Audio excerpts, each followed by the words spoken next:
por la mañana, dos monjes tibetanos limpiaban sus ropas cerca del lago, mientras que uno de ellos observó un escorpión que caminaba por la ribera. De repente, el escorpión avanzó hasta el lago y comenzó a ahogarse. Uno de los monjes, muy preocupado, alcanzó a alzar la mano para tomarlo y sacarlo del agua. El escorpión le picó. Él, sin darse cuenta del evento o sin darle mucha importancia, decidió seguir lavando sus ropas. El escorpión, que había quedado cerca de la ribera, nuevamente vuelve a entrar el agua. Y el monje, una vez más, lo toma, lo saca y el escorpión le vuelve a picar.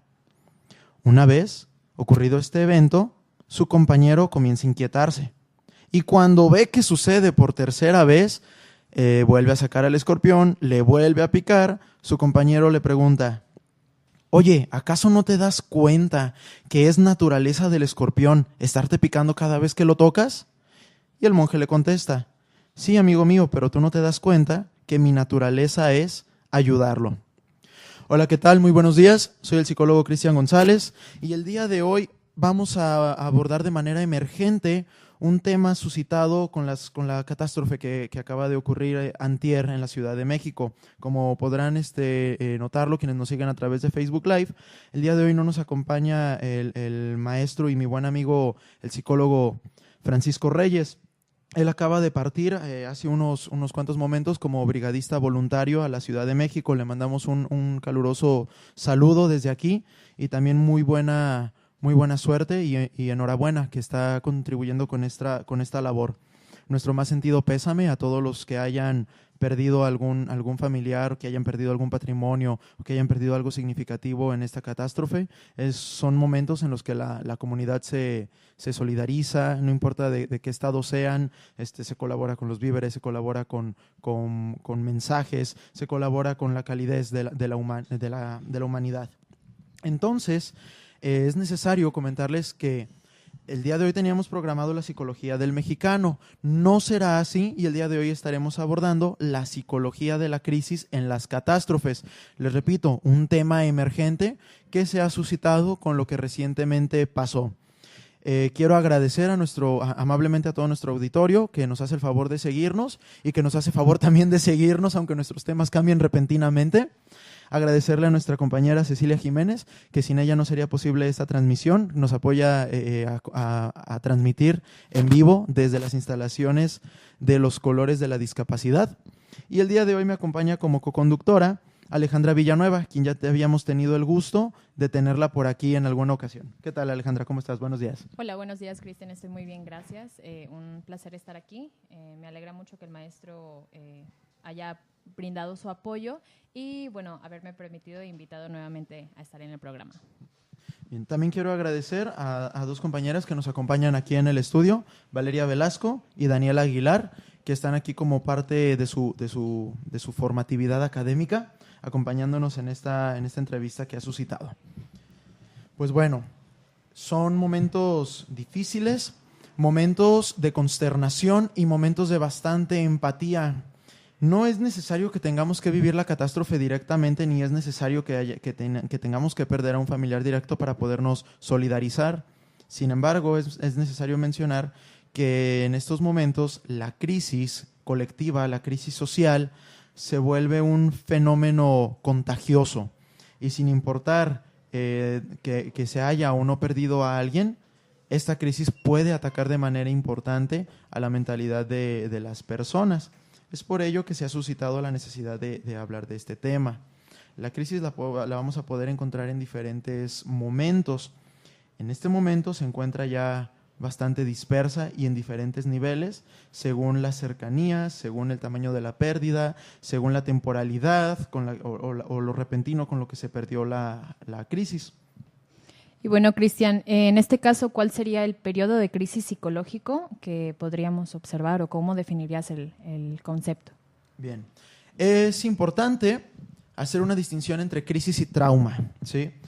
La crisis psicológica es un evento inesperado que cambia de manera significativa los recursos de afrontación que tienen las personas y que suponen un momento un momento educativo o un momento de aprendizaje donde las personas, a partir del evento negativo, aprenderán para un futuro si se vuelve a suscitar. Diferente al trauma, que sería un aspecto más cargado y más pesado de la crisis, sería cuando la persona repentinamente se ha enterado de un evento que va a cambiar totalmente su evento o su ambiente de vida.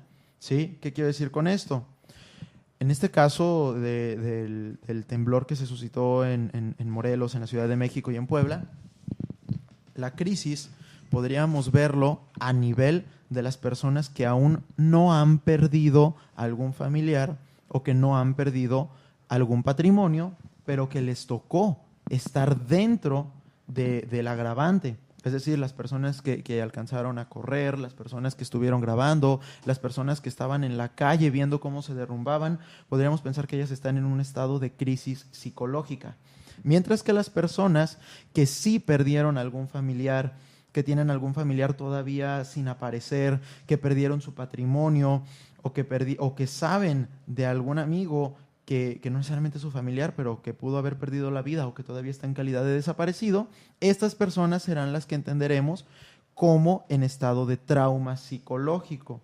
Entonces, vamos a empezar a diferenciar trauma y crisis porque las manifestaciones conductuales y cognitivas que tendrá la persona serán diferentes, ¿sí?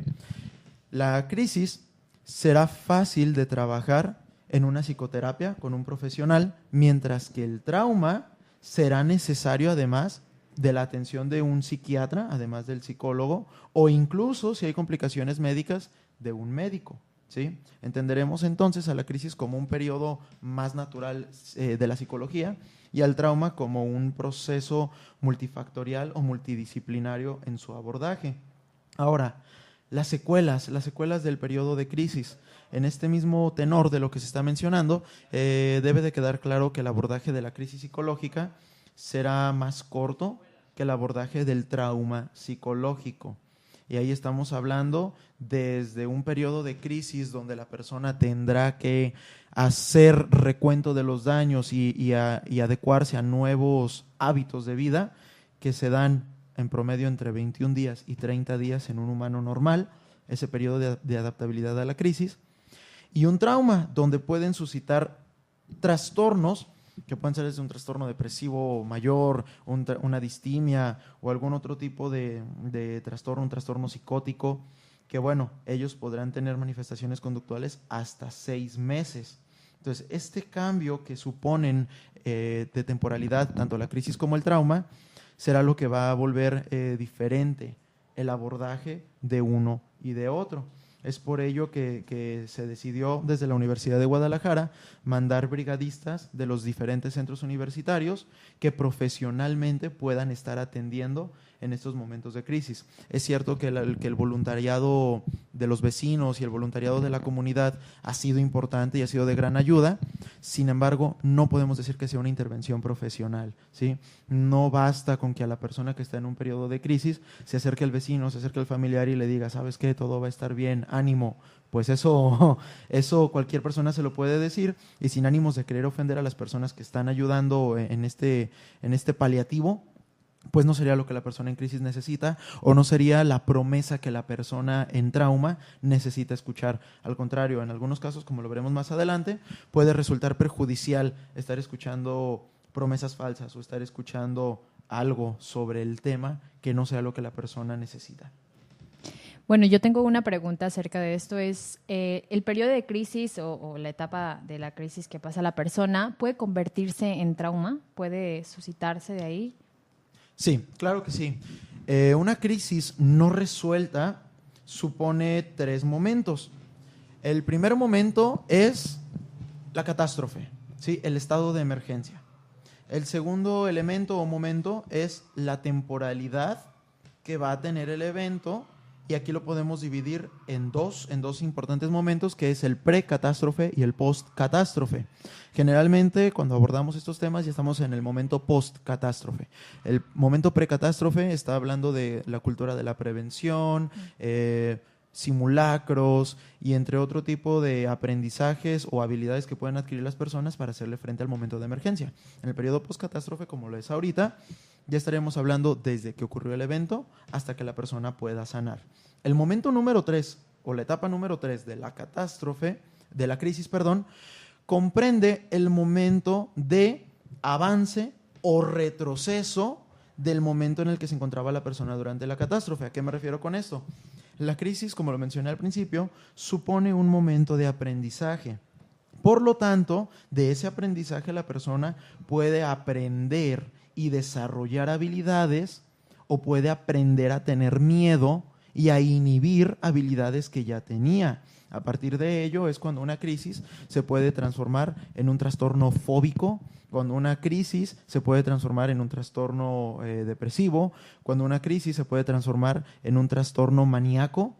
Y entonces estaremos hablando de que la crisis, en el momento de aprendizaje, se inhibieron habilidades y la persona aprendió a tenerle miedo al evento que vivió y por lo tanto va a retroceder y tendrá conductas de retroceso, ¿sí? Valga la redundancia, conductas de retroceso para aprender a dar respuestas conductuales que tenía en otro momento. Es incluso cuando podemos hablar en adolescentes y en niños de un retraso madurativo, no un retraso cognitivo, es importante hacer la diferencia.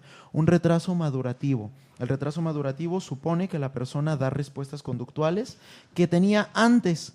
Es cuando podemos ver que, por ejemplo, los adultos que se ven las grabaciones en vivo que están compartiendo en las redes sociales, se encuentran llorando, se encuentran rezando, se encuentran choqueados y se encuentran repitiendo una sola palabra. Hay un video por ahí donde se escucha que una chica nada más está, ay Dios mío, ay Dios mío, ay Dios mío, y se vuelve tan repetitivo que podemos entender que la chica que estuvo grabando se encuentra en shock. Y ese shock lo está manifestando con conductas conductuales propias de un retraso madurativo, porque no está teniendo una respuesta, como lo podríamos esperar, de acción a la crisis. Hay personas que se quedan grabando, por ejemplo, en lugar de hablar a una ambulancia. Personas que se quedan grabando a los heridos y que se agarran gritando en el video porque se escucha que alguien le hable a una ambulancia, que alguien haga algo. Bueno, ¿y la persona qué está haciendo? ¿Sí? No es momento de recriminarlo, pero suponemos que la persona en ese momento está en un estado de shock, en un estado de disonancia cognitiva y a lo mejor no se puede percatar de que en sus manos tiene un celular con el que podría llamar. En ese momento se olvida y en ese momento es donde vienen las conductas de retraso. Estas conductas, esas respuestas conductuales, ¿de qué dependerían? ¿Cuáles serían los factores que determinarían las conductas? Los factores o de lo que dependen estas respuestas serán responsabilidad de nuestro sistema nervioso, ¿sí? Nosotros en nuestro cerebro, a la altura de los oídos más o menos, por dentro, tenemos como unos frijolitos que se llaman amígdalas, ¿sí? La amígdala es la parte cerebral responsable que damos a la respuesta de amenaza. Según nuestro estado madurativo, tenemos 3 tipos de respuestas. El más primitivo, que sería esconderse o huir del problema, que sería tal como cuando vemos una catástrofe y luego las personas empiezan a correr, que es la mayor parte de las personas, o igual nosotros cuando estamos aquí en la ciudad y de repente vemos que se pone el siga en el semáforo o escuchamos que alguien está gritando auxilio, de repente nos alarmamos y lo primero que hacemos es correr y resguardarnos. Esa es la respuesta más primitiva que puede otorgar la amígdala cerebral. También es responsabilidad del grado de inteligencia que tenemos, es decir, el CI nos va a predisponer para tener un tipo de respuesta ante el miedo o ante la amenaza. La segunda respuesta que podemos tener a partir de la amígdala y de nuestra madurez a afrontar las catástrofes puede ser el sentido de lucha. El sentido de lucha es cuando la persona trata de hacerle frente a lo que esté sucediendo. Cuando alguien nos hace molestar, la persona puede comenzar un conflicto violento o puede comenzar un conflicto físico contra otra persona, o en estos casos de la catástrofe, en cuanto acaba de pasar el derrumbe de un edificio, por ejemplo, la persona luego quiere entrar. La persona trata de ponerse con sus fuerzas a tratar de detener una pared que sabe que obviamente no puede detener. Este sentido de lucha no necesariamente es inteligente, sino que es instintivo, es impulsivo, y la persona con el afán de querer salir adelante en este momento de crisis, pues trata de vagamente, con sus habilidades que tiene, hacer frente mediante una lucha, por así decirlo, una lucha contra ese muro que se está derrumbando, una lucha a tratar de levantar escombros que yo sé que no puedo y que son más pesados, una lucha a estar arañando sobre la tierra y sobre los escombros para sacar a la persona, a lo mejor sin saber que le puede hacer más daño, a lo mejor sin saber que si él se sube a los escombros, puede estar pisando escombros que apachurran a una persona por abajo. Es por eso la importancia de la intervención profesional, ¿sí? Y ya lo veíamos a las personas que están colaborando, voluntariado, comunitario, que no necesariamente son profesionales y a veces están estorbando más. A veces están parados sin saber qué hacer, pero tienen el afán de ayudar. Entonces, estamos hablando de que ellos tienen ahí la segunda respuesta, que es la de lucha. ¿Sí? Y la tercera respuesta, que sería la respuesta más inteligente, sería la respuesta de mediación, la respuesta en la que la persona toma en cuenta los elementos ambientales que hay en ese momento y los utiliza para planificar estratégicamente un plan de acción que puede llevar a cabo con lo que tiene en ese momento.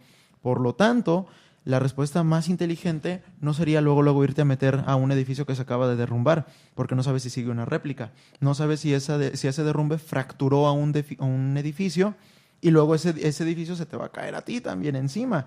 Entonces, lo más inteligente es esperar un momento, esperar a ver que no haya réplicas, tratar de ver por dónde se puede pasar, en el ejemplo de las personas que estuvieron ayudando, y sobre todo guardar silencio, para poder estar escuchando a las personas que necesitan el rescate. Escucharlos donde están va a ser clave para saber dónde puedes pisar y dónde no puedes pisar sin que les vayas a hacer un mayor daño.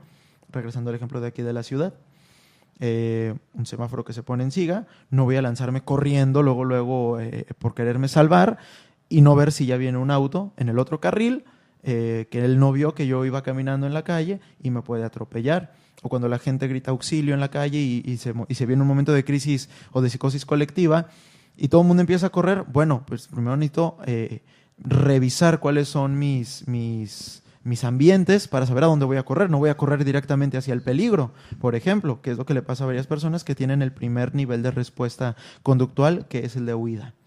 Segundo, de lucha. Y tercero, de mediación. Esas serían las respuestas conductuales que se pueden dar en estos eventos de crisis y dependerán entonces, nuevamente hago hincapié, en la madurez del sistema nervioso, específicamente en la amígdala cerebral. También, bueno, creo yo que tiene que ver el contexto, tiene que ver la educación preventiva, el conocimiento que tengamos acerca de cómo intervenir o cómo responder a ese tipo de catástrofes. Y bueno, también cómo juegan, como tú ya mencionabas, el papel de las masas, ¿no? Del contexto de la otra persona que está al lado de mí, que está reaccionando y cómo están jugando esta reacción en conjunto. Y por eso es que, ¿qué papel juega la dinámica de las masas en estas catástrofes? Cuando la catástrofe une masas, tenemos que hablar necesariamente de que van a aparecer nuevos factores que van a modificar el comportamiento que puede tener una persona en su estado basal o en su estado normal. ¿A qué me refiero? Es importante entender que cuando hay una colectividad, el intelecto o raciocinio de las personas disminuye. Y la acción visceral, como lo mencionan algunos, o la impulsividad va a aumentar. Entonces, puedes tener a la persona más racional y tranquila del mundo, pero cuando esté dentro de una colectividad o de una masa, esta persona va a tener un cambio conductual donde va a disminuir su capacidad de autoinhibición de sus conductas desaprobatorias y va a aumentar de manera significativa la impulsividad. Y es por ello que ahí podemos observar generalmente el fenómeno del anonimato, donde si pasa algo, las personas comienzan a gritar, empiezan a abuchear, empiezan a golpear, empiezan a lanzar objetos y se sirven del anonimato que brinda la masa, porque nuestro cerebro va a entender cuando estamos en una masa que las conductas que se están dando no son mías. Viene un mini evento de despersonalización, donde las conductas que yo estoy teniendo dentro de una masa no son mías y no me hago responsable de tales conductas, sino que son de la masa. Y junto con toda la masa nos hacemos responsables de las conductas que estamos teniendo. Ese es el motivo principal y ese es el fenómeno psicológico que sucede para que las personas puedan desinhibir sus impulsos y puedan actuar de manera espontánea o de manera imprudente, ¿sí? Okay. No todas las personas están preparadas para hacer frente a una crisis y es por ello que, bueno, más adelante vamos a estar abordando qué se debería de hacer o cómo preparar mejor a las personas para funcionar dentro de las masas. Si te parece, Alejandra, vamos a un corte y continuamos.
Estoy sentado en un cráter desierto,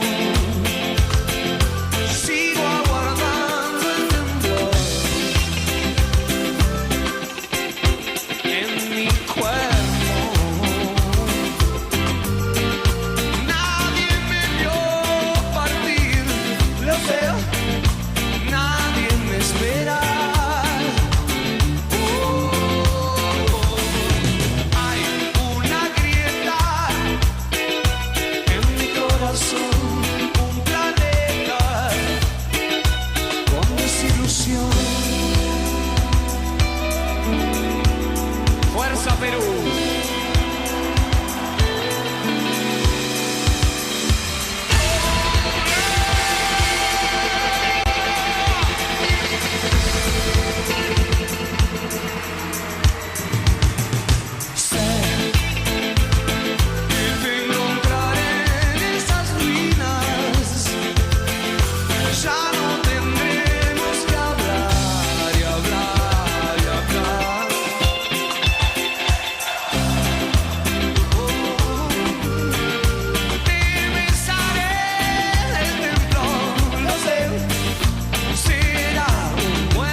Hola, ¿qué tal? Estamos de regreso aquí en su programa Esquemas de la psicología en su máxima expresión. Antes de irnos al corte, estábamos hablando sobre las masas y cómo se forman o qué fenómenos son los que pueden dar.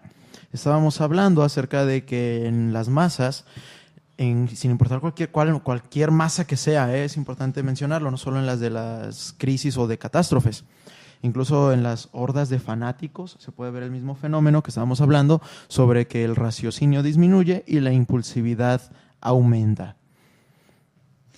Bueno, y de acuerdo a esto, ¿qué sería la psicosis colectiva qué papel jugaría también en la dinámica de las masas? Bien, la psicosis colectiva sería el producto número 1 que arrojaría una masa en crisis. Psicosis colectiva la vamos a entender como la masa que decide hacer caso a cualquier tipo de información que ellos creen que les convenga o que puede tratar de restaurar por un momento la estabilidad emocional que tienen. Es decir, lo desglosamos en la psicosis colectiva cuando las personas están tuiteando o están poniendo estados o están actualizando estados en Facebook donde dicen que va a haber otra réplica, que hay que estar preparados y empiezan a subir teorías de muy poca confiabilidad. Y la persona que está en un evento de crisis, como recordemos que pasa por 3 fases o 3 etapas, se encuentra en el periodo de querer aprender algo de lo que está viviendo, pues entonces va a hacer caso de la información que le están ofreciendo, con la finalidad de poder aprender algo. Y si cuando le dijeron, oye, mira, el simulacro es importante para esto, puede suceder esto, la persona no hizo caso, entonces estos fenómenos de psicosis colectiva van a condicionar a la persona para que una próxima vez haga caso de toda la información que le están pasando.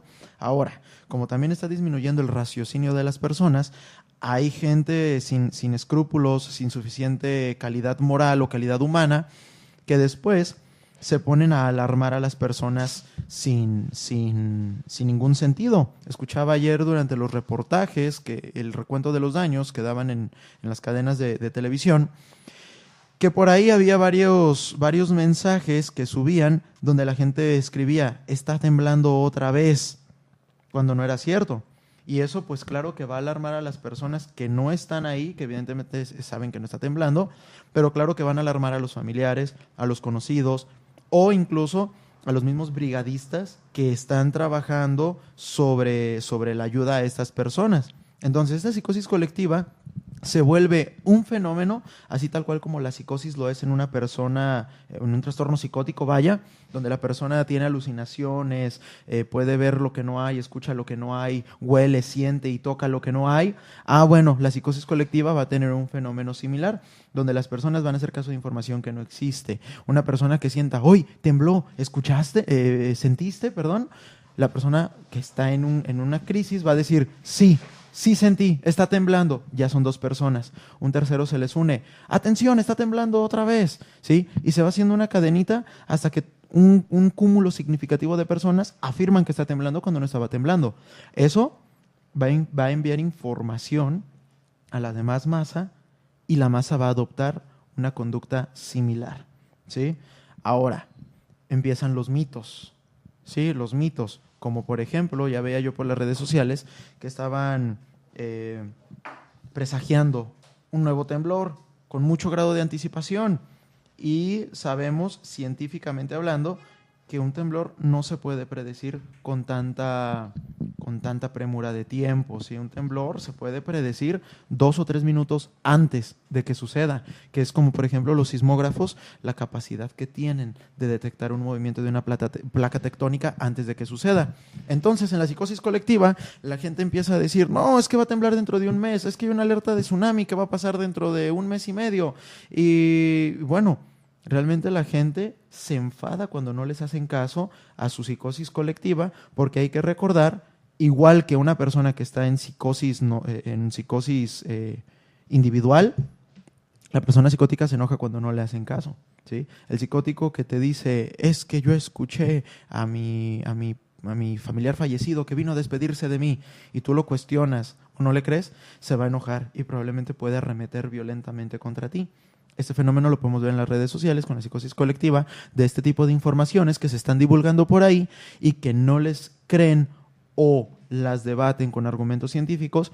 La persona que está siendo víctima de la psicosis se va a enojar y va a empezar a violentar. Es que ustedes no saben, es que les están avisando y no quieren hacer caso, es que va a haber dentro de un mes algo y ya verán cuando suceda. Y la gente se pone en un formato bastante violento que puede agredir incluso a las personas que ya han sido afectadas por la catástrofe. Entonces tenemos que la psicosis colectiva, en lugar de ayudar, en lugar de ser algo que pueda fomentar, es decir, una especie de sarcásticamente hablar de una psicosis colectiva saludable, pues no, va a terminar violentando a las personas y haciéndolas sentir todavía más mal de lo que ya ha pasado. Entonces, eso sería la psicosis colectiva y ese es el papel que está jugando actualmente con las personas que están en estado de crisis, en estado de trauma y a las personas que solo somos espectadores. Bueno, y bueno, hablando de todo esto, el estado de crisis, de la psicosis colectiva, de cómo jugamos, bueno, cómo juega esta papel en masa con la crisis, con el estrés, ¿cómo nos recomiendas tú, o más bien, cómo se restaura la estabilidad psicológica en estos casos? Bien, en estos casos, la duración de respuesta es bastante corto, ¿sí? De hecho, veíamos que el día de ayer mandaban ya brigadistas de rescates, de medicina y paramédicos. Y el día de hoy, es decir, 2 días después del evento, ya están enviando brigadas de psicólogos, de ingeniería, y se espera que conforme vayan avanzando los días, las siguientes brigadas que puedan mandar sean ahora de agentes administrativos, de agentes que lleven conteo, que hagan estadística. Entonces, el tiempo de respuesta es bastante corto por la respuesta que se tiene que dar al momento de la crisis. Sin embargo, realmente la persona que ha vivido en el estado de crisis tardará más que si le hubiera sucedido en la individualidad. ¿Por qué? Recordemos que parte de nosotros incumbe también el ambiente.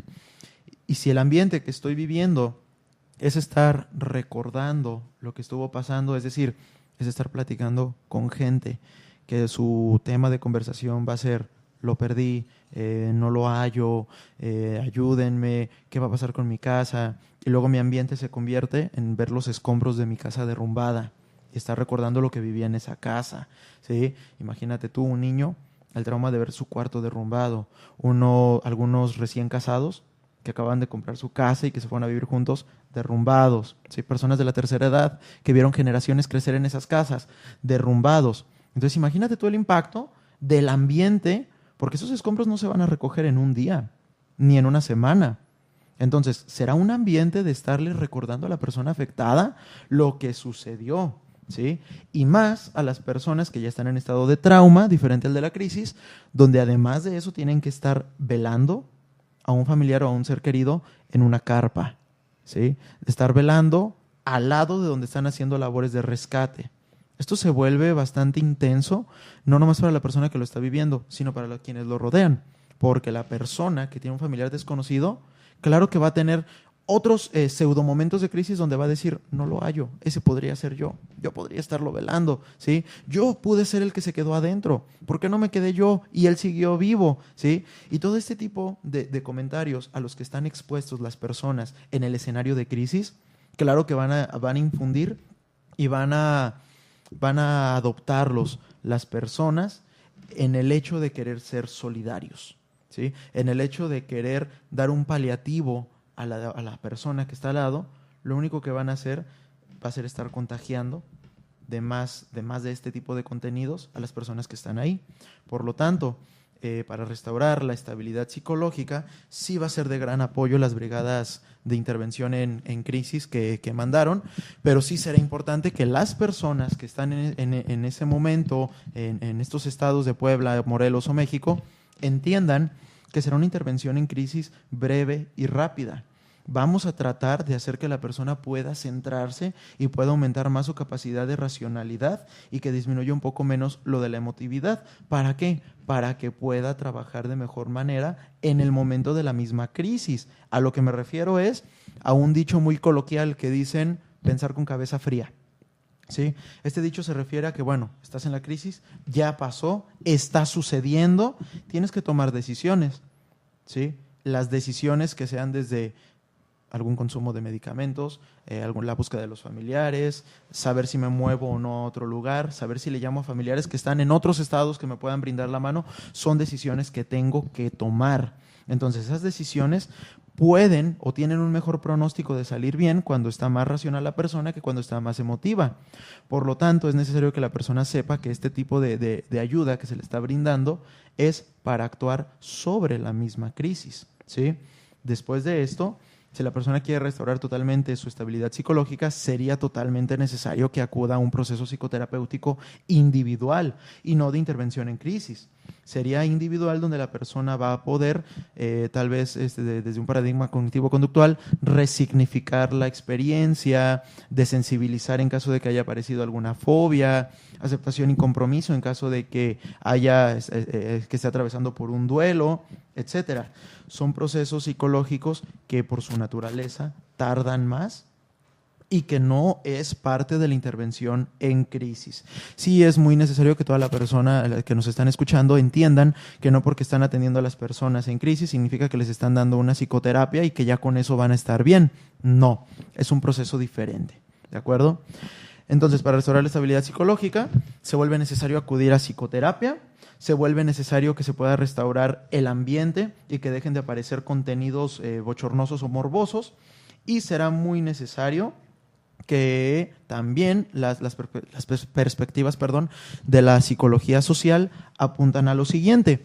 Hay un psicólogo llamado Maux me parece que es su apellido, creo que es salvadoreño, y en el 2014, a partir de un temblor que hubo en Centroamérica, él mencionaba lo siguiente: se reconstruye a la persona, se reconstruye su ambiente, pero también se reconstruye el patrimonio, y el patrimonio va a subsanar el estado de crisis en el que está viviendo una persona. Él habla ahí muy específicamente de los monumentos y los espacios cívicos, de los planteles educativos, de los edificios históricos. ¿Por qué? Dentro de nuestro contexto y de nuestro ambiente, estos edificios que acabo de mencionar se vuelven un referente de nuestra cultura, ¿sí? Es tan solo como pensar que aquí en Guadalajara en algún momento se podría derrumbar la Minerva, se podría derrumbar Plaza de Armas, la Catedral, Palacio de Gobierno, es decir, edificios tradicionales que son la cara de la ciudad, por así decirlo. Bueno, aunado a estos edificios hay muchísimas emociones encontradas, porque son espacios donde las personas compartieron importantes momentos, ¿sí? Es como pensar que en algún espacio cívico una persona fue a lo mejor a una kermés, fue a una feria, fue a pasar el grito en las fiestas patrias y ahora se derrumbó. Ah, bueno, ¿qué pasó cuando fui a celebrar eso? Imagínate, ahí conocí a mi pareja, ¿no? O ahí me enteré de que iba a ser papá o mamá. O ahí me enteré de que fulanito de tal, mi mejor amigo, estaba próximo a graduarse. Entonces, todas las emociones que yo tenía asociadas a esos edificios o a esos monumentos que se han derrumbado, se van a derrumbar inevitablemente también. Y aunque nosotros digamos, bueno, es que no fue, mi casa no se derrumbó, pero se derrumbó otro lugar, claro que te va a impactar, porque tienes elementos psicológicos asociados a esos eventos, a esos edificios que se han perdido.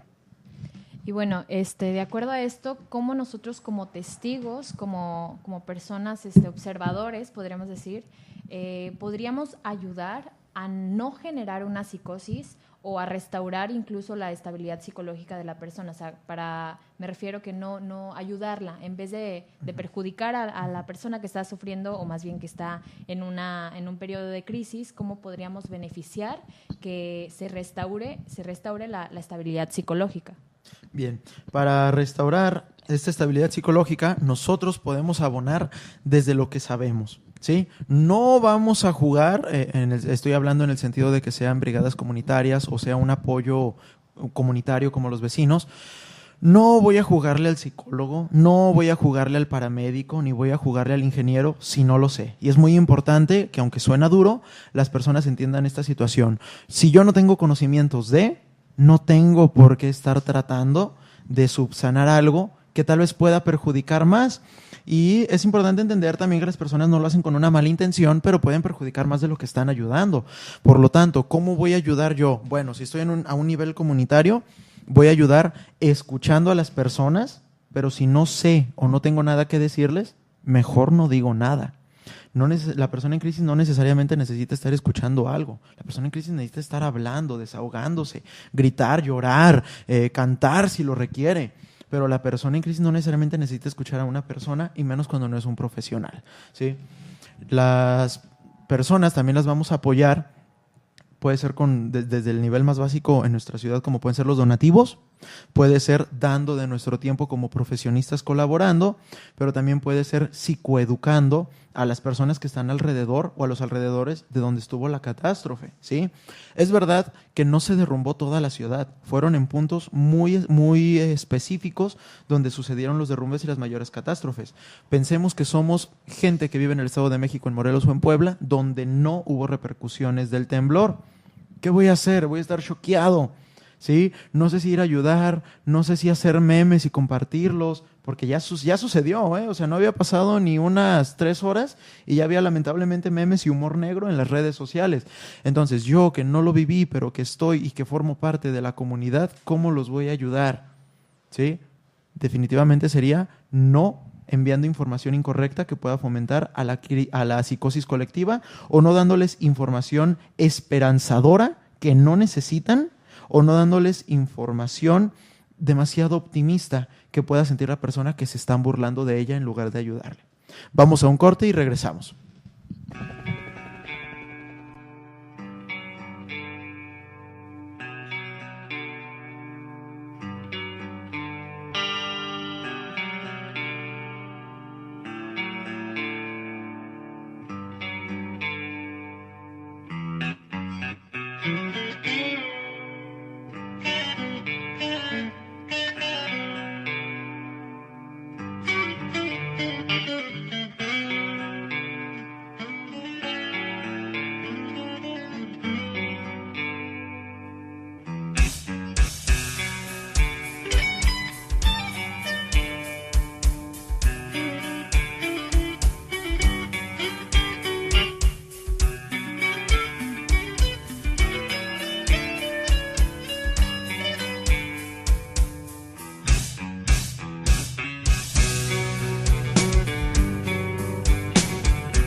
Hola, ¿qué tal? Hemos regresado y bueno, estamos en el programa Esquemas de la Psicología. Gracias por seguir con nosotros.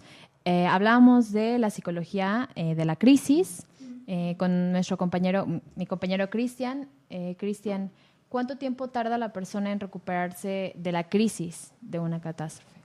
Ok, bien. Esta es una pregunta muy interesante porque hay que recordar que con los aspectos de la salud uno nunca puede jugar a adivinar el tiempo, ¿sí? Lo vemos desde los aspectos más básicos o médicos cuando le dan tantos meses a una persona y resulta que termina viviendo años, o le dan años a una persona y a veces termina viviendo semanas. Entonces, con los aspectos de la salud es muy difícil poder poner un número. Sin embargo, hay un aproximado. El tiempo que tardará una persona en recuperarse de la crisis será el tiempo en el que esa persona aprenda para mejorar, no para retroceder. Aprenda para mejorar, y entonces estaremos hablando, como lo mencioné hace un momento, de alrededor de 21 días donde la persona esté generando nuevos hábitos de vida. Ahora, en estas catástrofes es importante entender que el ambiente de la persona va a estar cambiando mucho, en el sentido de que pueden estar pasando las noches en las calles y luego de repente en algún centro comunitario. Después de eso los pueden mover a otro centro, los pueden mandar a otro refugio. Algunas personas van y se refugian con familiares y luego tienen que regresar, cuando restauran su hogar, a la casa nueva. Todo eso va a comprender un espectro de mini crisis, porque cada vez que la persona se mueve a un nuevo ambiente, tendrá que generar otra vez el proceso de adaptación a hábitos de vida, que son alrededor de entre 21 y 30 días en un humano normal, saludable. Ahora, si la persona que estuvo en la crisis o que estuvo en el trauma, además de eso, tuvo una discapacidad adquirida, el periodo de crisis se va a hacer mayor, porque viene un periodo de aceptación de las discapacidades que ahora la persona va a aprender a vivir con ellas, ¿sí? Y estamos hablando de que una discapacidad cuando es de nacimiento, a diferencia de cuando es adquirida, tiene un impacto psicológico tremendo, desesperanzador para la persona. Justamente escuchábamos en la canción del corte, una canción llamada One de Metallica, donde nos narra una persona que estuvo en crisis y lo pierde todo, incluyendo sus miembros corporales, piernas, brazos, pierde la capacidad de ver, de audición, de sensibilidad, no puede hablar. Entonces estamos hablando de que varias de estas personas que les tocó vivir el trauma o la crisis probablemente quedarán amputados de alguno de sus miembros, probablemente pudieron perder la capacidad de alguno de sus sentidos, sea la audición, sea la capacidad de hablar, sea una capacidad motriz, o sea la capacidad de caminar o de moverse sin ayuda de algo. Pues ahora tendrán que adaptarse a este nuevo cambio radical de su vida.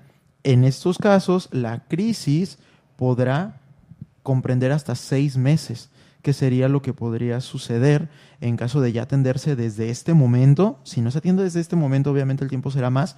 Será el tiempo entonces de estos 6 meses para que la persona pueda trabajar ese duelo, ¿sí? Y aprenda a rehabilitarse y aprenda a ser autosuficiente con sus nuevas condiciones de vida. Hablemos de otro momento, ahora donde a lo mejor padres que perdieron hijos, ese momento de crisis y ese duelo también podría alargarse desde unos 3 hasta unos 6 meses, dependiendo la edad de los pequeños, dependiendo el número de los hijos que fueron o dependiendo el lugar que ocupaba el hijo que se perdió. Recordemos que el día de ayer se le prestaba mucha atención al plantel educativo derrumbado, donde quedaron maestros, maestras, alumnos y alumnas que van desde los 6 años de edad hasta los 12 años, ¿sí? Pueden tener hermanos.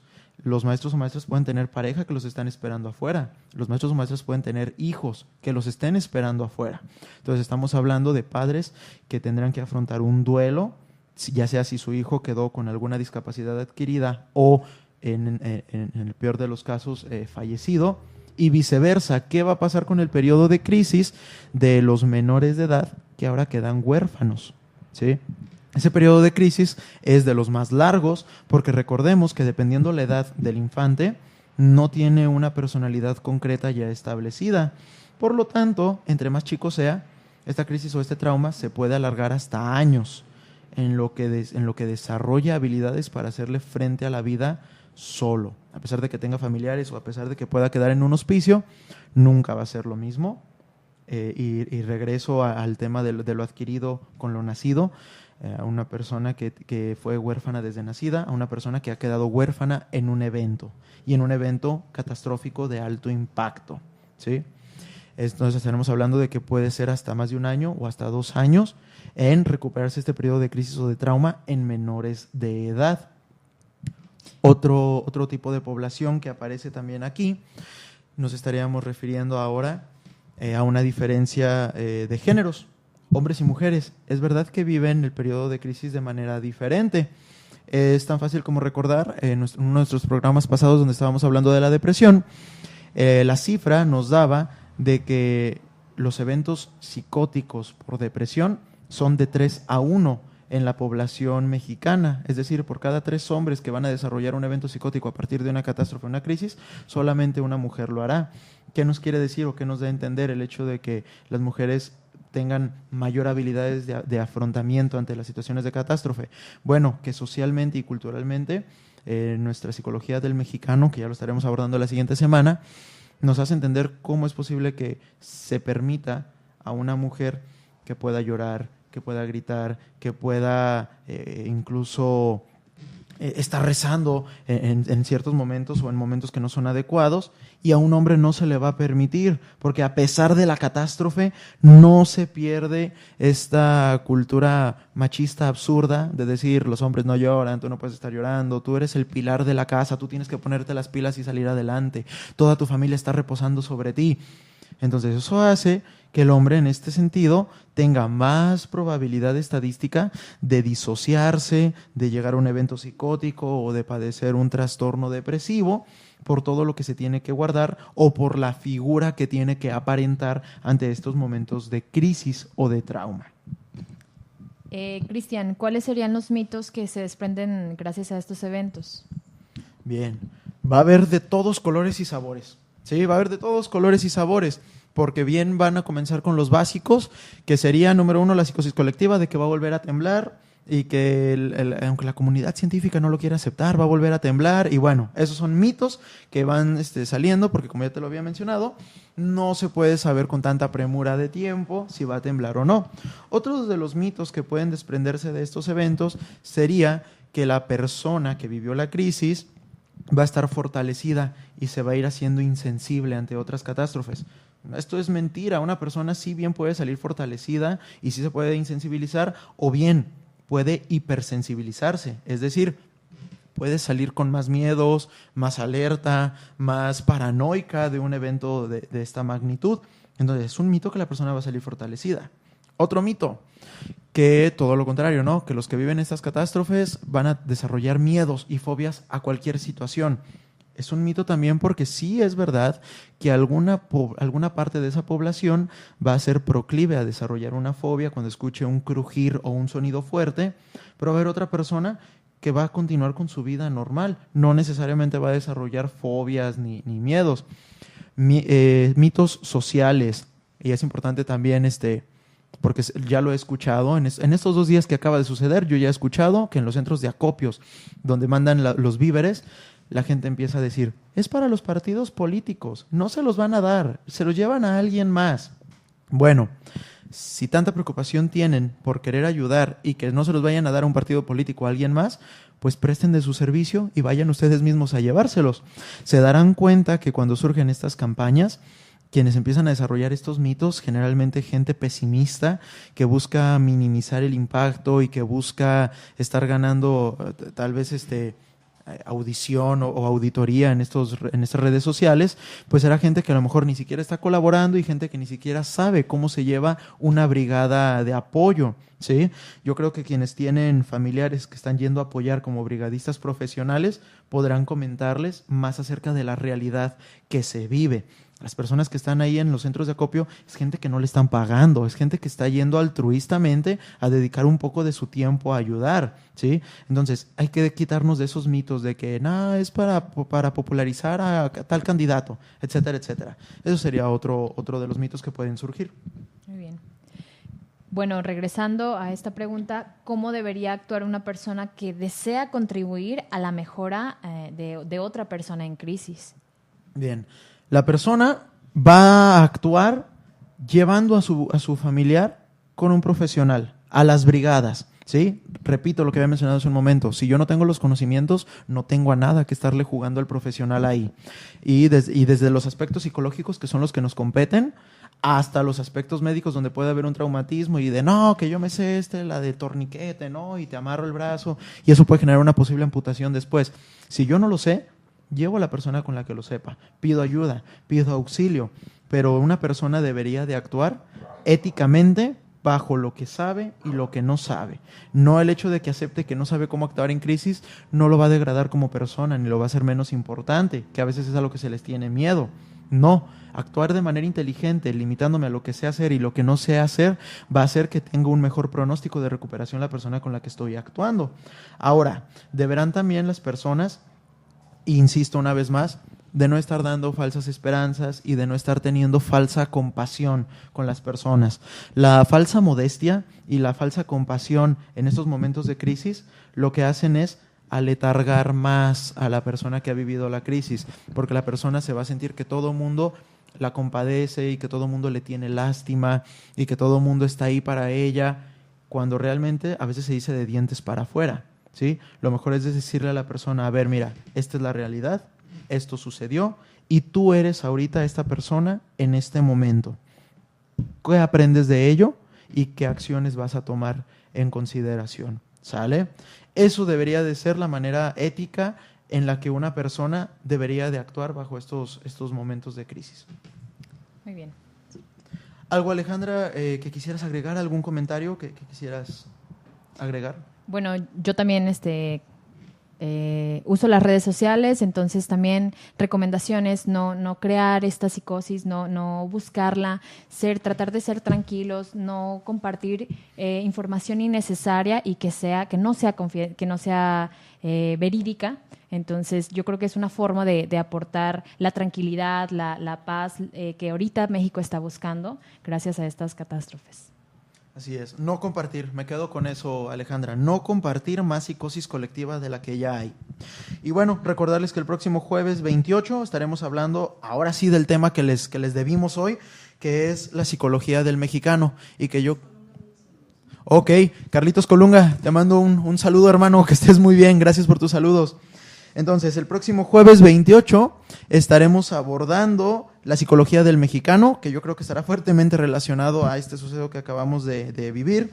Les recuerdo nuestras redes de contacto, que es el correo esquemasdelapsicología@gmail.com y en el Facebook nos encuentran como Esquemas de la Psicología. Pueden ver la retransmisión de este video en Los Colores de la Discapacidad, live vía Facebook, y Esquemas de la Psicología live vía Facebook también. Me despido dejándoles un caluroso y afectuoso saludo, nuevamente dándole mis condolencias a las personas que están pasando por un momento de crisis o de trauma y recordándoles la frase que nos comparte el Departamento de Salud Mental del CUCS: saldremos adelante y fortalecidos a pesar de las adversidades. Que pasen muy bonita semana y gracias por estar con nosotros.